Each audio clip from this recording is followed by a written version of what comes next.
नमस्कार दोस्तों, स्वागत है आपका human values and environmental studies के महत्वपूर्ण क्वेश्चनों में। तो पार्ट 1 में हमने 60 क्वेश्चन कर लिए थे और अगर आप पार्ट 1 नहीं भी देखे हैं तो भी आप पार्ट 2 देख लीजिए, क्योंकि उससे कोई फ़र्क नहीं पड़ने वाला है। आपको तब भी पूरा समझ में आएगा और एक क्वेश्चन सबसे ज़्यादा इम्पोर्टेंट है। इनको हमने छाँट कर निकाला है और इसी में से सबसे ज़्यादा पूछे जाते हैं क्वेश्चन आपके को-करिकुलर एग्ज़ाम्स में। तो समय ना खराब करते हुए हम सीधे बढ़ते हैं क्वेश्चंस की तरफ। Question number 61। 60 क्वेश्चन हमने पार्ट 1 में किया था। पार्ट 2 का पहला क्वेश्चन, क्वेश्चन नंबर 61। पृथ्वी के कुल जल का लगभग कितना प्रतिशत खारा है? इसका सही आंसर है ऑप्शन नंबर सी, 97%। 97% जल खारा है और 3% जल खारा नहीं है। Question number 62। जनसंख्या वृद्धि का पर्यावरण पर क्या प्रभाव पड़ता है? इसका सही आंसर होगा ऑप्शन नंबर ए, संसाधनों पर दबाव बढ़ता है। Question number 63। मानव मूल्य ईमानदारी का संबंध किससे है? इसका सही आंसर है सत्यनिष्ठा, ऑप्शन नंबर ए सही है। Question number 64। वनों की कटाई से कौन सी समस्या बढ़ती है? इसका सही आंसर होगा मृदा अपरदन, ऑप्शन नंबर बी। और आपको ये भी पता होगा कि मृदा अपरदन रोकने के लिए वृक्षारोपण किया जाता है, यानी वृक्ष लगाए जाते हैं, और वनों की कटाई से मृदा अपरदन की समस्या बढ़ती है। क्वेश्चन नंबर 65 पर आते हैं। सेव अर्थ अभियान का मुख्य उद्देश्य क्या है? तो सेव अर्थ अभियान का मुख्य उद्देश्य पर्यावरण संरक्षण है, यानी पर्यावरण को बचाना है, option number A. Question number 66। निम्न में से कौन सी ग्रीन हाउस गैस नहीं है? ग्रीन हाउस गैस नहीं, यानी ग्रीन हाउस गैसें जो कि हानिकारक होती हैं, तो इनमें से कौन सी नहीं है? तो इसमें ऑप्शन नंबर डी सही होगा, O2 यानी ऑक्सीजन, जो कि हमारे लिए लाभदायक है। Question number 67। कर्तव्य का संबंध किससे है? कर्तव्य का संबंध जिम्मेदारी से है, यानी तुम्हारा कर्तव्य क्या है, तुम्हारी जिम्मेदारी क्या है, ऑप्शन नंबर बी सही होगा। Question number 68। पृथ्वी का सबसे बड़ा पारितंत्र कौन सा है, यानी सबसे बड़ा जहाँ पर जीव रहते हों वह कौन सी जगह है? तो इसका सही आंसर होगा महासागर, क्योंकि महासागर काफ़ी बड़े होते हैं। बढ़ते हैं क्वेश्चन नंबर 69 पर। पर्यावरणीय नैतिकता का उद्देश्य क्या है? इसका सही आंसर है प्रकृति के प्रति जिम्मेदारी विकसित करना पर्यावरण नैतिकता का उद्देश्य है, option number A. Question number 70। Blue planet किसे कहा जाता है? ब्लू प्लैनेट, आपने पृथ्वी का ग्लोब देखा ही होगा, वो नीले रंग का होता है, तो इसलिए पृथ्वी को ब्लू प्लैनेट कहते हैं। इससे आप याद रख सकते हैं। और इस यहाँ पर ऊपरी सतह पर जल पाया जाता है, इसलिए इसका रंग नीला दिखाई देता है, ऑप्शन नंबर सी सही होगा इसका। Question number 71। जल संरक्षण का सबसे सरल उपाय कौन सा है? इसका सही आंसर है वर्षा जल संचयन। जल संरक्षण का सबसे सरल उपाय है, यानी वर्षा के जल को संचय करना, एकत्रित करना। Question number 72। इम्पथी का अर्थ क्या है? इम्पथी एक इंग्लिश शब्द है, इसका अर्थ है सहानुभूति, ऑप्शन नंबर ए इसका सही। क्वेश्चन नंबर 72, ये सेम क्वेश्चन रिपीट हो गया है यहाँ पर। इम्पथी का अर्थ सहानुभूति, ऑप्शन नंबर ए सही था। बढ़ते हैं 73 पर। विश्व ओजोन दिवस कब मनाया जाता है? दोस्तों ये काफ़ी इंपॉर्टेंट क्वेश्चन है, इसे ज़रूर याद रखिएगा। ऑप्शन नंबर ए सही होगा, 16 सितंबर को विश्व ओजोन दिवस मनाया जाता है। और 5 जून को पर्यावरण दिवस मनाया जाता है और 22 अप्रैल को पृथ्वी दिवस मनाया जाता है।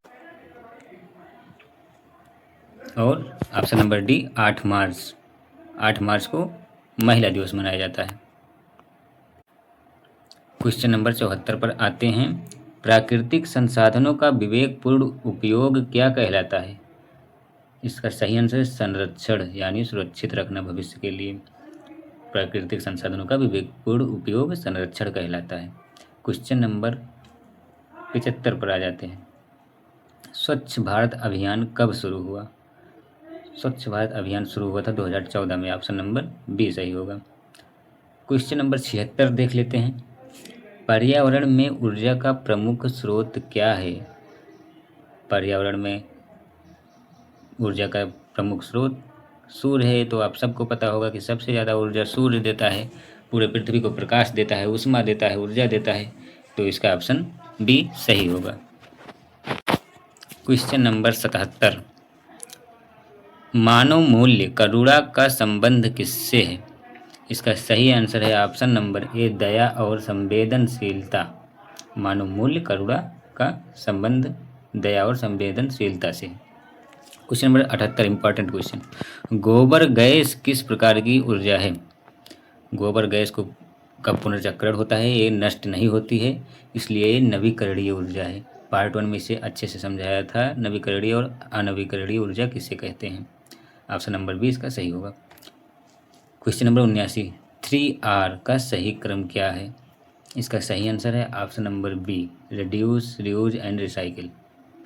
क्वेश्चन नंबर 80, पर्यावरण संरक्षण की जिम्मेदारी किसकी है? तो इसका सही आंसर होगा ऑप्शन नंबर सी, प्रत्येक नागरिक की जिम्मेदारी है पर्यावरण को संरक्षण करना, किसी एक की नहीं है। क्वेश्चन नंबर 81, जैव विविधता का अर्थ क्या है? तो इसका सही आंसर है ऑप्शन नंबर सी, जीवन के विभिन्न रूपों की विविधता ही जैव विविधता का अर्थ है। तो इस टाइप के क्वेश्चन यहाँ पर समाप्त होते हैं। अब हम बढ़ते हैं दूसरे टाइप के क्वेश्चनों की तरफ। दोस्तों, आपके को करिकुलर एग्जाम में ऐसे ही क्वेश्चन पूछे जाते हैं, हर बार ऐसे ही क्वेश्चन आते हैं, इसलिए चिंता न करें, इसी में से क्वेश्चन आएंगे और इसका अध्ययन ध्यानपूर्वक करें। वीडियो को पूरा ज़रूर देखें। क्वेश्चन है, भारत का राष्ट्रीय पर्यावरण जागरूकता अभियान किस मंत्रालय से संबंधित है? तो पर्यावरण जागरूकता अभियान का जिक्र किया गया है, तो इसका आंसर भी पर्यावरण से संबंधित होगा। ऑप्शन नंबर बी इसका सही आंसर है, पर्यावरण, वन एवं जलवायु परिवर्तन मंत्रालय। अगले क्वेश्चन पर देखते हैं, ग्रीन कंज्यूमर किसे कहा जाता है? ग्रीन कंज्यूमर, इसका सही आंसर है ऑप्शन नंबर बी, पर्यावरण अनुकूल उत्पादों का उपयोग करने वाला व्यक्ति, जिसे ग्रीन कंज्यूमर कहते हैं।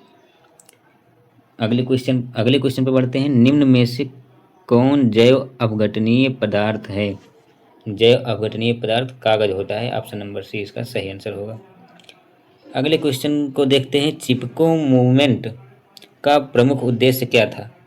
दोस्तों, इसमें सभी लोगों ने वृक्ष से चिपक कर आंदोलन किया था वृक्षों को बचाने के लिए, यानी इसका सही आंसर होगा वन संरक्षण। Option number B.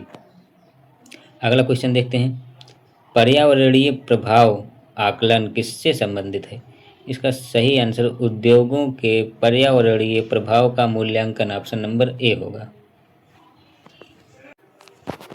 अगला क्वेश्चन, पर्यावरण में कार्बन चक्र का प्रमुख स्रोत क्या है? इसका ऑप्शन है प्रकाश संश्लेषण, श्वसन, दोनों, कोई नहीं।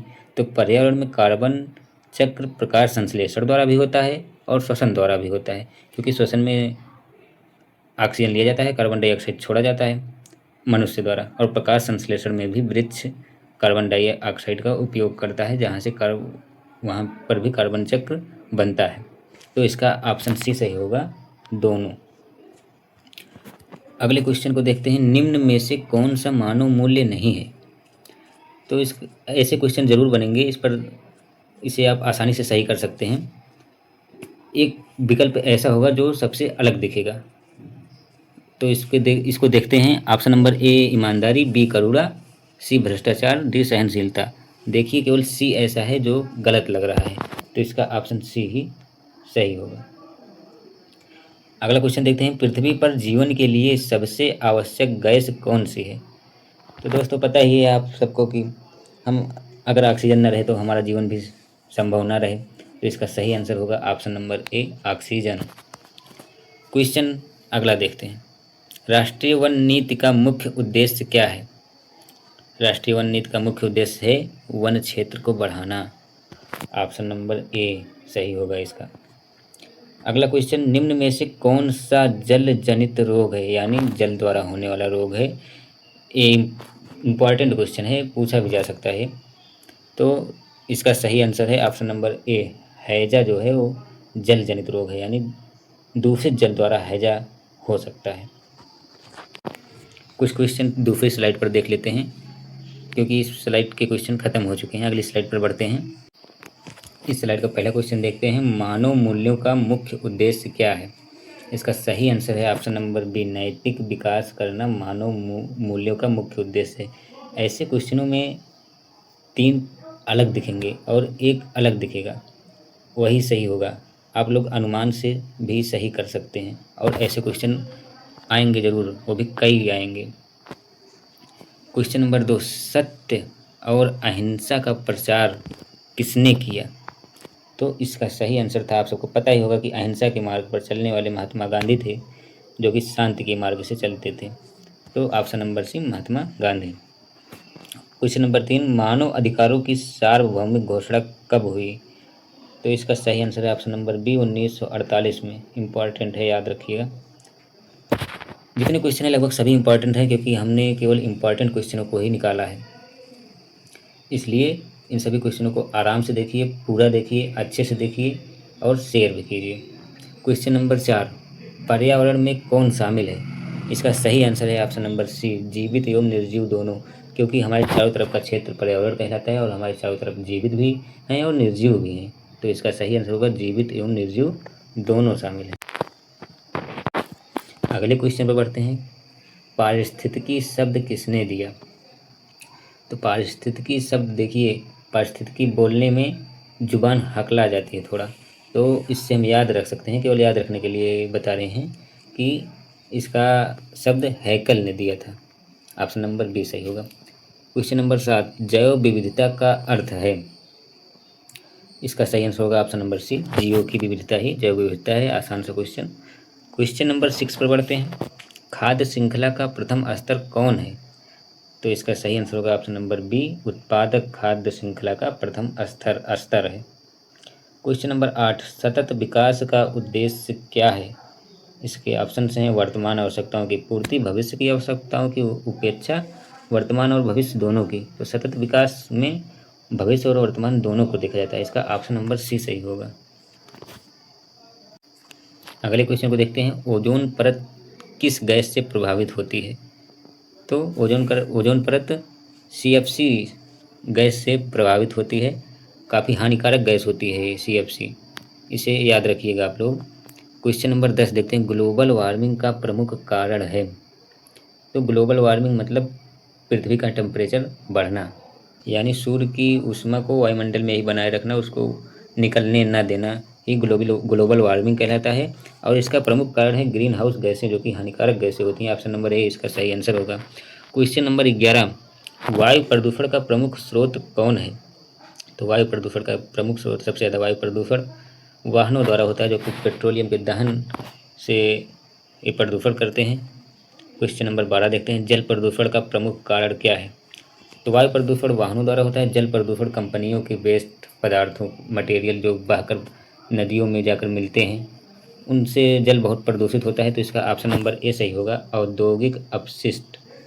तो दोस्तों आज का वीडियो हम यहीं तक रखते हैं। जितने क्वेश्चन हैं सभी बहुत इंपॉर्टेंट हैं, इसलिए सभी को ध्यान से पढ़िएगा।